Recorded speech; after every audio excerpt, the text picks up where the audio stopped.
गुरुग्राम में आज सुबह सुबह मशहूर यूट्यूब और बिग बॉस ओटीटी 2 के विजेता एल्विश यादव के घर पर अज्ञात बदमाशों ने फायरिंग कर दी।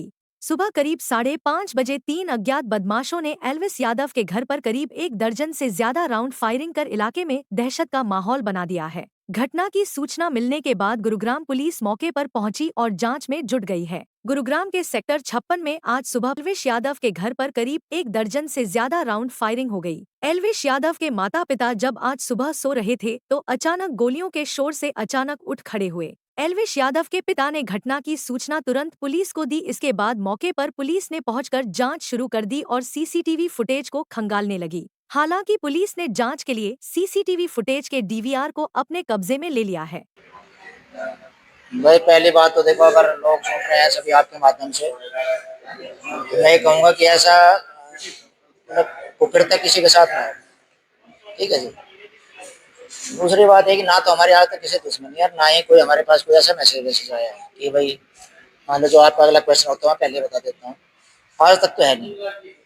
अब हुआ ये है कि भाई हमें भी अचंभा ही हो रहा है कि क्यों हो गया, और शायद कई दिन तक नींद भी ना आए। अपने बच्चे का सवाल है, आपको पता ही कि बच्चा जो है यूट्यूबर है, तो मेन गेट से जो है ताबड़तोड़ गोली आज चलाई गई है। सीसीटीवी से पुष्टि होगी जिसकी कि भाई 3 बदमाश आए हैं, जो भी हमलावर है बाइक पे कम से कम 20-25 शायद लगता है, इससे ज्यादा भी है, वो तो पुलिस जाने।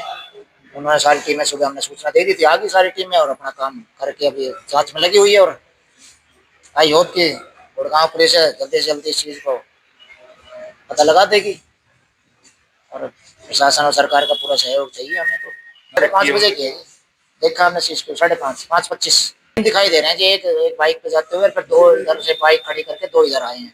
घर में कौन कौन मौजूद था उस वक्त? घर में सभी रहते हैं जी। घर में क्या एल्विश भी मौजूद था मौके पर? नहीं, वो तो अपने काम से गया हुआ था। अच्छा, किसी को भी चोट वगैरह तो नहीं लगी? चोट लग सकती थी, अगर हमें उठने की, जैसे बड़े बूढ़े काम के होते जो उठने की सुबह जल्दी आदत है, लग भी सकती थी अगर कोई मौके पर निकला है और बाहर से ऐसा हो रहा है। तो मैंने कहा ना, किसी प्रकार का कुछ नहीं है और किसी के साथ भी ऐसा ना हो, मैं तो यही कहूँगा बस। और पुलिस प्रशासन में मुझे पूरी तरह विश्वास है कि फोन करते ही सारी टीमें एकदम आ गई और अपना जो भी जांच करके लेगी। और कुछ लोग अभी देख रहे हो आप, बैठे हैं, कर रहे हैं। सीसीटीवी डीवीआर साथ लगी? हाँ, डीवीआर क्या होता है मुझे पता, लेके गए हैं साथ। और इसी में ही हमने देखा था कि ऐसे ऐसे हुआ है मेन गेट के ऊपर से, काफी नुकसान भी हुआ हमारा। आज सुबह हमारे को समय करीब 6 बजे सूचना कंट्रोल रूम से सूचना प्राप्त हुई थी कि सेक्टर 57 में गोली चल गई है। वो सूचना के आधार पर वहाँ मकान पर पहुँचे।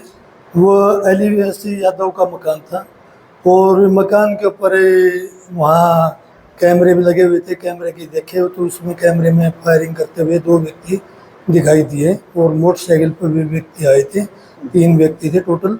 एक मोटरसाइकिल पर बैठा हुआ था और 2 लड़के थे, उन्होंने फायरिंग की थी। फायरिंग कोई लगभग 10-12 राउंड फायरिंग हुई है और बाकी जो एविडेंस है हमने कलेक्ट कर ली वहाँ से और बाकी जांच चल रही है। तो कोई पता नहीं चला उनका कौन लोग हैं, अननोन है, लेकिन अभी कैमरे देख रहे हैं, उसमें जिस रूट पे जिस साइड से गए हैं उस साइड के रूट जितने भी कैमरे वो सर्च कर रहे हैं। नहीं है, एल्विश यादव फायरिंग के टाइम पे घर पर मौजूद नहीं था, वो कहीं किसी काम के लिए बाहर गए हुए थे। जो उसके एल्विश यादव के पिताजी ने कंप्लेंट दी है, उसने बताया कि हमें आज से पहले कभी भी ना तो कोई थ्रेट मिली है और ना ही किसी प्रकार का कोई मैसेज या चैट मैसेज धमकी किसी से कोई रंजिश नहीं है। नहीं, उनकी जो उसके पिताजी ने बताया, अभी हमारी किसी से कोई रंजिश नहीं है और ना कभी हमारे को कोई धमकी मिली है। अभी तक ये इन्वेस्टिगेशन में अभी चल रही है, जैसे जैसे एविडेंस आती जाएंगी वैसे हम आपको बाद में अवगत करा देंगे। मशहूर यूट्यूबर एल्विश यादव आजकल एक शूटिंग के सिलसिले में गुरुग्राम से बाहर गए हुए हैं, लेकिन इस बीच उनके घर पर फायरिंग कर दी गई। फायरिंग करने वाले बदमाश घटना को अंजाम देकर मौके से फरार हो गए। फिलहाल गुरुग्राम पुलिस मामले की जांच कर रही है। गुरुग्राम पुलिस गोली चलाने वाले बदमाशों की तलाश कर रही है। हमें तो अभी पता नहीं है, मैं तो कहीं कुछ देखा नहीं है मैंने। बाकी ये है कि अभी सिर्फ मैंने को यही कहना है कि 5:30 बजे से हमें थोड़ा अंदेशा सा हुआ कुछ हो रहा है। जब तक नीचे आए उसके बाद देखा गोलियों के खोल वगैरह पड़े हुए हैं बाहर भी। फिर हमने अपना डीवीआर कैमरे में देखा कि भाई तो पता लगा वो आपके सामने हो ही चुकी है सारी चीजें कि भाई 2-3 थे। और उसके बाद हमने पुलिस को फोन कर दिया। पुलिस अपना काम कर रही है, सारी टीमें टाइम पे आ गई थी और अपना टेस्ट कर रही है। शायद कोई किसी प्रकार की अब तक कोई आज तक तो कोई है नहीं, अभी तक तो किसी प्रकार की हमें कोई धमकी नहीं, ना कोई मैसेज है। वो अपने काम से बाहर है। भाड़ो गैंग का कहना है कि एल्विस सट्टेबाजी को प्रमोट कर रहा था इसलिए हमने गोली मारी है। देखो जी, मैं तो अभी इस बारे में कुछ नहीं कह सकता, मुझे पता नहीं। मैं रीड करके पढ़ के जब क्या कहना है सर? नहीं मेरी हाँ उससे मेरी बात हुई, मैंने पूछा था बेटा ठीक है, बोला हमें बताया कि पहले धमकी नहीं अपने काम से शायद मैं नहीं बता पाऊंगा। हाँ हिंदुस्तान में। कितने राउंड फायरिंग की गई है एग्जैक्ट? वो पुलिस बताएगी कि उन्होंने खोल वगैरह उसी टाइम आ गए थे 10-15 मिनट बाद। पुलिस का काम है। गोलीबारी से अपनी जान को खतरा महसूस हो रहा है? भाई खतरा तो महसूस एल्विश को इस बारे में पहले से पता था? कोई मैसेज आया था एल्विश के बारे मैडम में? बोला तो है किसी कोई प्रकार का मैसेज आपने सुना नहीं, किसी प्रकार का कोई मैसेज नहीं था। सर सुरक्षा की मांग करेंगे आप जिस हिसाब से गोलीबारी हुई है? देखते हैं, टाइम बताएगा जी, तो वक्त बताएगा। खतरा महसूस हो रहा है आपको? खतरा महसूस की ये बात है, वैसे तो हमने कुछ किया नहीं है देखो किसी का भी कुछ भी, तो ऐसा राहुल फजलपुरिया के भाई खतरा तो देखो वैसे जान का तो है ही भाई। अगर हम बाहर होते तो कुछ भी हो सकता है। यादव का राहुल फजलपुरिया पे भी फायरिंग हुई थी, क्या उससे कोई लिंक मानते हैं आप? नहीं कोई लिंक नहीं, जुलाई 15 को राहुल फजलपुरिया की गाड़ी पर अटैक हुआ था, क्या उससे कोई लिंक मानते हैं आप? नहीं हमारा किसी से कोई लिंक नहीं।